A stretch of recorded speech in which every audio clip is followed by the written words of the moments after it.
Right, here we go. Sunny morning, Bashley Museum. We've got three interesting bikes we're going to test and run up today for you.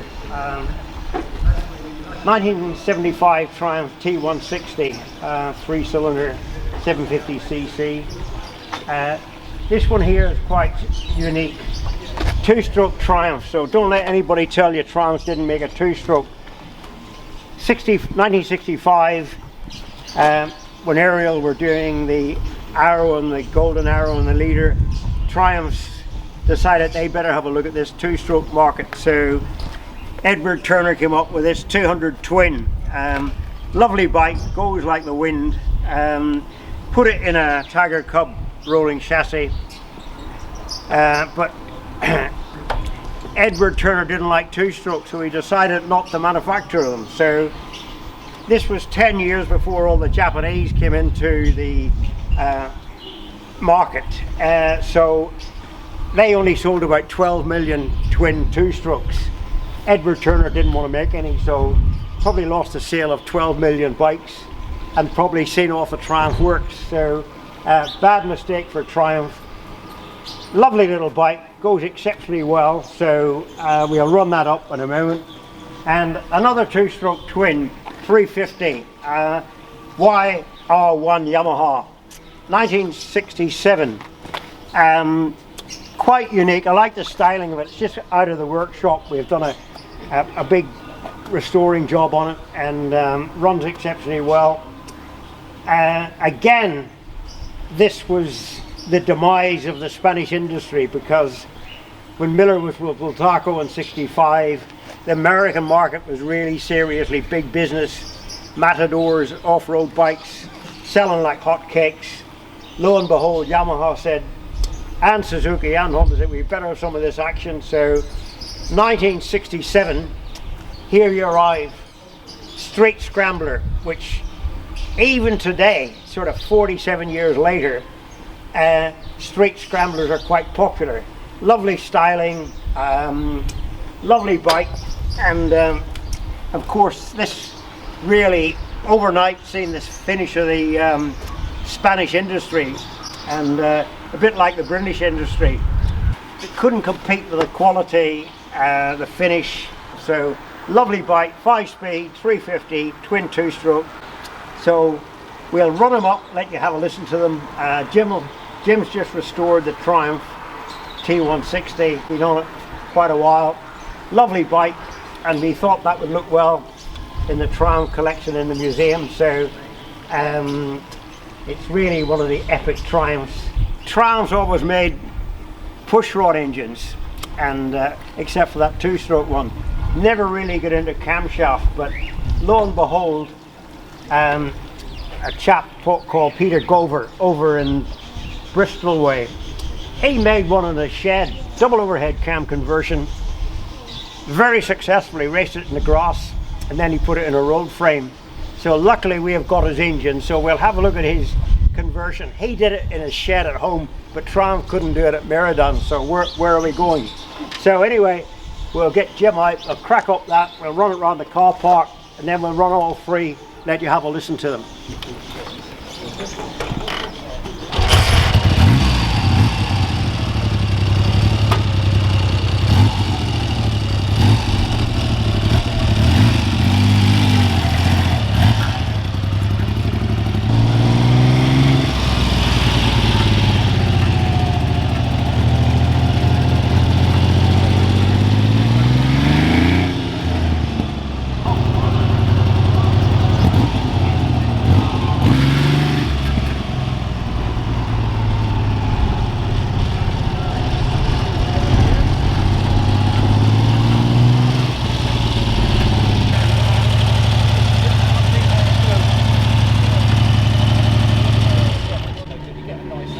And it's very slippy.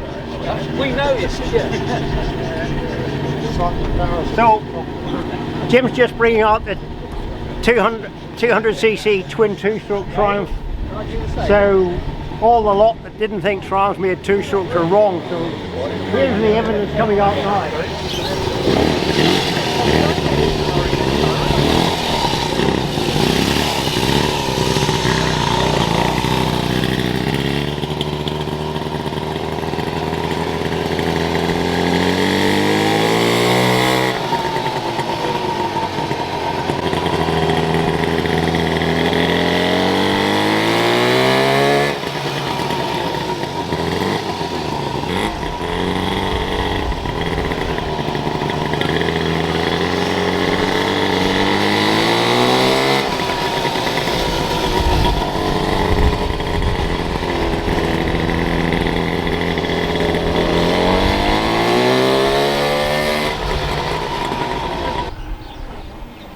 So here we go with the Yamaha. Jim's got to swap the battery over from the Triumph. 12 volt it is, so he's going to pop the battery on. We've only got the one battery that's charged up.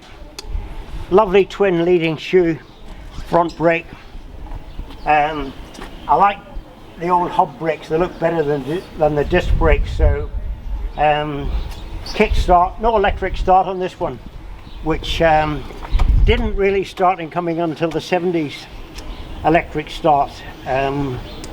These levers are quite difficult to get. We had to get those from America, but genuine YR1. It was interesting restoring this, that you would think the bits are quite available, but proved otherwise. The headlight rim, we had to have that beaten out.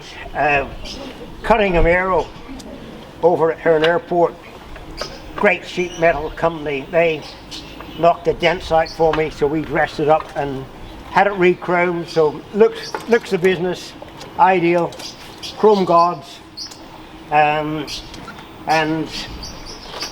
nice dual seat.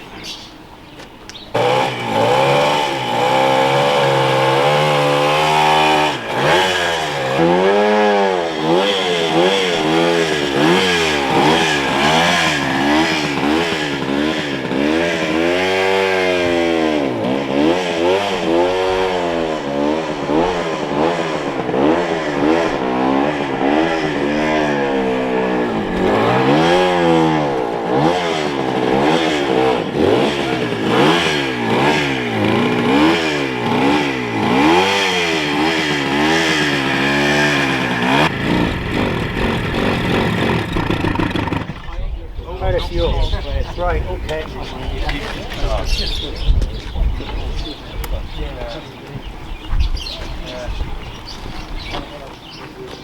Well, it runs, but needs a bit of carburation. I think the carburation, probably the cars need all cleaned out because it's been standing a long time and not very good.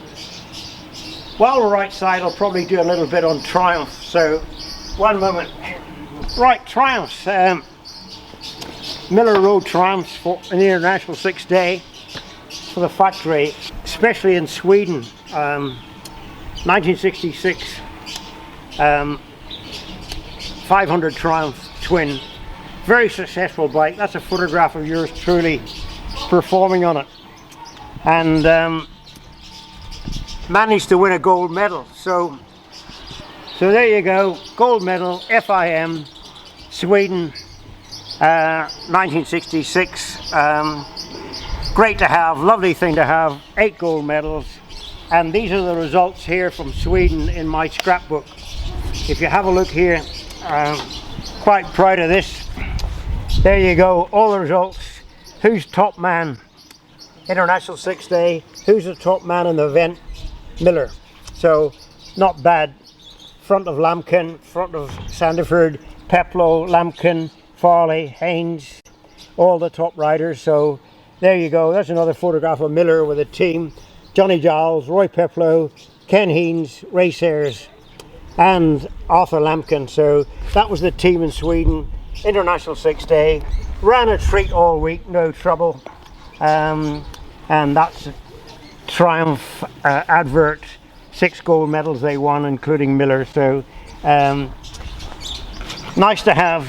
Top award, top gold medal. So bit of history. So, right, we were talking about Triumphs and double overhead cam.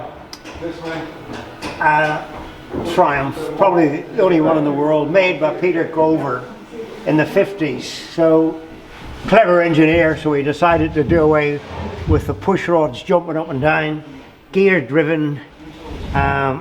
Nice close base gears up to the 2 cams. Lo and behold, he made up the cylinder head. These are all welded up. Unbelievable work to be done in a private little workshop. So worked very well. He did grass track racing with it, and then later he put it in a featherbed frame and ran it as a road bike. Excellent bit of engineering, and that's the plate that goes on there, but we leave the plate off so that people can see the gears and how it was driven. lovely bit of engineering. So, if you have a look at the TT Triumph over here, Triumph were always very keen on competitions. This is a 1927 TT model. It belongs to Chris Lambert, enthusiast, who had the bike in bits for many years, and then he commissioned us to get it together, get it running. So quite an interesting thing. That there is quite interesting there with the filler caps. When you came into the pits, you just pull that up like that, quick fill, and then you had a gear change. So you probably used the gear change about 100 times going around the TT circuit. Once to do that there, so all that worked for next to nothing. And actually they never lasted long enough to use the fuel, so they never ever came into the pits. Engines weren't very reliable, so really a bit of a disaster, but nice to have. Nice petrol tank, oil tank here, twin bowl carburetor, overhead valve, 3-speed, not a lot of good on the Isle of Man, up the mountain, Snaefell. So no boxes here, pillion seat, so there you go, early TT Triumph. Right, this is in the racing gallery, Grand Prix Triumph. They made these after the war, alloy barrels and heads. Believe it or not, that engine was developed as a generator engine. They used to use them as starters for Lancaster bombers and so forth. So 1945 Triumphs had a load of these alloy barrels engines left, so they put it in this sprung hub. And the great Ernie Lyons, he came from Dublin, used to race against him as he was getting finalised in his career, and I was only getting started at mine. We had him sign the tank when he was in the museum. Manx Grand Prix 1946. They weren't very successful really in racing, not a match for the Nortons, so they did quite well, but not a tremendous success. So there we go. We'll have a look at the Triumphs in the Triumph section. 58 Trophy Triumph, which were very spectacular in their day. Upswept pipes, very fine finning, a barrel. Not a lot of bottle and trials, but good to have the opposition on them because we're useless.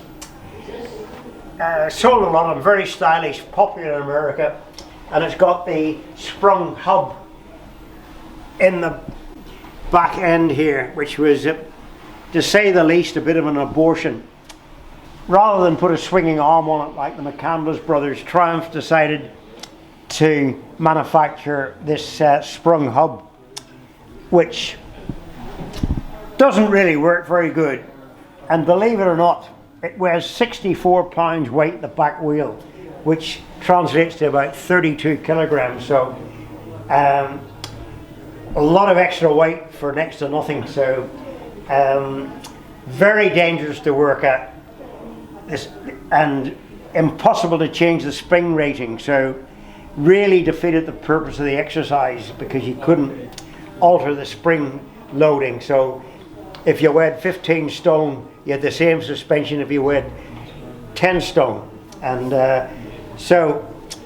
and to pull that apart, there's many a story of mechanics being injured where when you pull it out, the spring goes off through the ceiling because the loading is so horrendous. But we managed to get that out, restore all the bits and push it back in again, and not recommended.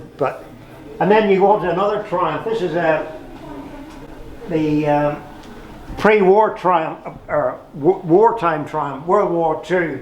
This one's 1942. I've told you the story about that and how the factory was bombed and very few survived, but that's the Army Triumph. And then the rest of the Triumphs we've got up here. That's the two-stroke Triumph back in position next to the Bandit, which again was really only got it was camshaft. They were getting the message in those days. 350 twin double overhead cam, and would have been probably a great success, but by this time Meriden was going downhill and never got the production, so that's just a prototype of the Bandit. Then you've got other Triumphs here, the Tiger 100. You've got the 5TA, which is what they call the closed-in back end, bathtub job they call it. And this one here is another Tiger 110, which is a later model, quite nice. And the one we tested this morning, the T160 750 3-cylinder, lovely bike, disc brakes front and rear, and adds to our Triumph collection. So there we go. You might as well, while you're here, have a look at Miller's other 8 gold medals. You've seen the one that I won in Sweden, so those are from Germany, Garmisch-Partenkirchen, all over the place, Wales, England, Scotland. International 6-day gold medals. Nice to have. Right, this is the Yamaha we tested this morning, the YR1, so it's back in position with all the rest of the early Japanese bikes, the CB92, the C200. That's a Bridgestone, which is quite an early Japanese bike. This is the company that makes Bridgestone tires. Originally Yamaha, Honda and Suzuki, and they were making motorcycles, and these are disc valves that were probably better than the other 3. So I think they had a big meeting together, and it was agreed that Bridgestone would switch to tire making, and Honda, Yamaha and Suzuki would stick to making motorcycles. So they make the tires now, and the rest of them make the bikes. But lovely little bike, 197 twin disc valve. Probably Honda's best bike, the 404. That's my favourite bike, 76. And this one here is a 400N, 400cc, twin cylinder. Then we've got a Kawasaki, and 3-cylinder again, all multi-cylinders as you can see. Another 4-cylinder, 550, CB 550. That's another street scrambler there, like the same era, 68, 67 again. So Yamaha made one, Honda made one, which was the death stroke for the British off-roaders really, and the Spanish. That's another famous bike there, the 305 Honda. And then this one is a rotary valve, Suzuki, the RE5, rotary valve like the Norton rotary valve, and never very successful, very, very complicated, and a bit like the NSU R05 car, the rotary valve car, which really seen off the Eccleston factory because the thing was such an utter disaster. So rotary valve, never really twigged on, should have worked, but it didn't work. So there we go, that's the little Japanese section of the museum. Very popular with the people, because most people who visit the museum can associate with those early Japanese bikes, whereas the earlier rallies and Nortons, they never rode them when they were boys.